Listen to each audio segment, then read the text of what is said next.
to another video. Today is going to be a really practical one, and we're going to talk about how to navigate single disabled, how to create that profile, how to select that profile picture, using the site to search for and match with people. And then we're also going to touch on safety as well, because obviously that's such an important one with online dating.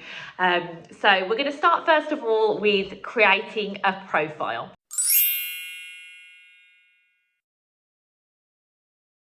So when you go onto the website and you go to create a profile, it's really simple to use, and you can select your condition from like a drop down menu, and you can also select different options like, you know, whether your treatment requires medication or hospital visits and treatment. That's just an easy way of kind of giving a picture of who you are without having to go into loads and loads of detail. Once you've kind of done that sign up checklist, now is the time to upload your profile picture. And we know that definitely uploading that profile picture rather than leaving it blank definitely gets more interest and connections, but you don't have to do it immediately. So you might create an account and then perhaps a few days later go ahead and add your image. So there's no pressure as to when to add the image, but adding an image is going to make it much more likely to match and meet people. So how do you go about picking a profile picture? I think my first tip would be definitely don't overthink it. It just needs to capture who you are and what you're about. So if like me, you love bright colours, having a picture where you're wearing bright colours to kind of show your personality makes sense. Trying to smile, just because studies have shown that people that smile in their dating profile pic makes it much more likely to meet a match. And also studies have shown that if the picture is just of you, you're more likely to make matches. And I think that's a really good tip, because otherwise people might be looking at the picture if it's got you and a friend or a family member and they're kind of not sure which one's you. So keep it nice and simple and just have kind of like a straightforward shot of your profile picture. But I would say, if like you're a dog lover or a cat lover, why not have a photo with your pet? Because straight away it gives you a connection to know who's team dog, who's team cat, and that is really important, I think, as a massive dog lover myself. So that's how you might go about picking a profile picture. So as I said, don't overthink it, keep it simple, have a nice smile, have perhaps just you in the shot or perhaps a pet, and perhaps something that shows who you are, whether that's a uniform, a football kit, a colour, a bright colours if you like bright colour, just kind of something that kind of gives the essence of you.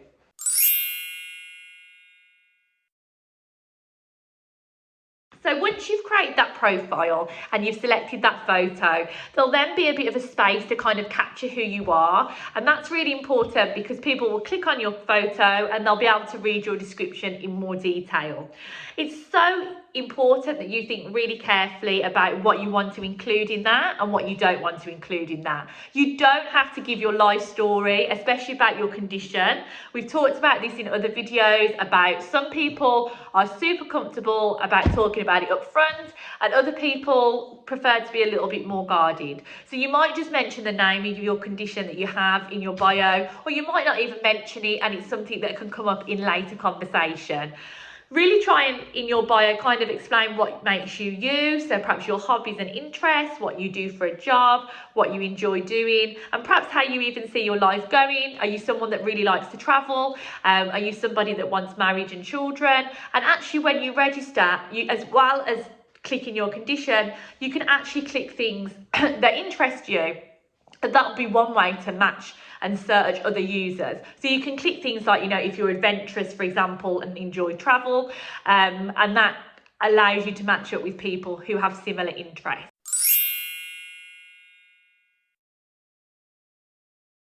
So once you've gone ahead and created that profile, then click submit. Now, obviously, again, there's no pressure because at any time you can go in and change the picture, change the text.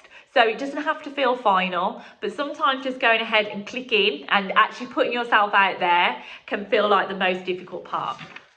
Once you've done that, now might be the time to try and find people. Now, when you actually log in and you've created your profile, you'll have like a scroll function that's really easy to scroll to see lots of different users. It almost looks like a bit like a social media profile. So it's really easy to use on your phone, and you can just scroll through and click on someone's picture and it'll tell you a little bit more about them, and then you might choose to kind of get to know them more and to match with them. But you can also search by different criteria. Now, it's really important to say that you can't search by a condition or a disability. Now, the first reason for this is safety, and that's kind of the thought process that it prevents people using the site who might have fetishes around certain conditions or disabilities. Although that's really, really unlikely, it just kind of takes that option off the table. And secondly, because the site is more about meeting connections, and just because I have Crohn's doesn't necessarily mean I'm going to have anything in common with someone else who has Crohn's and we're going to be a good match. So it's kind of just promoting the idea that you'll find matches in lots of different ways, and it's not just about finding someone with an identical condition to you. But you are able to search by all of the sorts of things, and that can be a really great way to make connections. So kind of just explore with it, have fun, scroll. It's really, really easy to use, and that means that you can just enjoy it and see where it goes.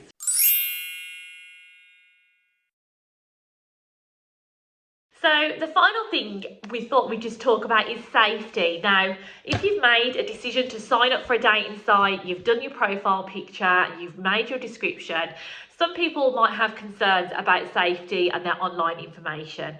So it is really important to flag, like we've just said, that people can't search by specific conditions, which prevents the idea of people using the site just for like fetish reasons without actually having a disability or chronic condition. But also any content that you add is manually moderated. So that again means that your safety is looked into, and any accounts that are flagged by you or anybody else are really quickly removed and deleted. So it just means you can have a really safe space, especially if you're perhaps new to dating with a condition or disability and are using the site to kind of build up that confidence if you're struggling with low confidence, making connections, and it's kind of a new world for you. That's why safety is super important.